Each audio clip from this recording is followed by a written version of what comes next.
he would say things like, he's kind of a lovable loser. And I'm like, I'm not a lovable loser. And I realized something that is true for me and may be true for you as the founder of a startup or running a business or anything like that. Tell me if you identify with this. I was really good at writing the 300 pages that is the book, terrible at writing the sentence on the back of it that makes you want to read the 300 pages. Does that make sense?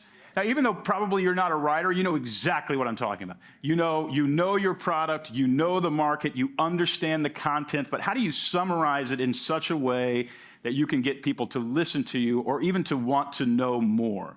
And so I took that encounter to heart. I didn't tell the guy who I figured he'd figure it out tonight, and he didn't come up to me, so if you meet him, apologize for that.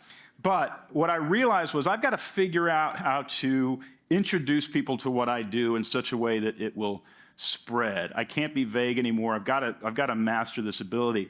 And so I had been playing around with story and story structure for years to write better memoirs, to write a screenplay, to try to write novels, which I was terrible at, so I never published them, thank God.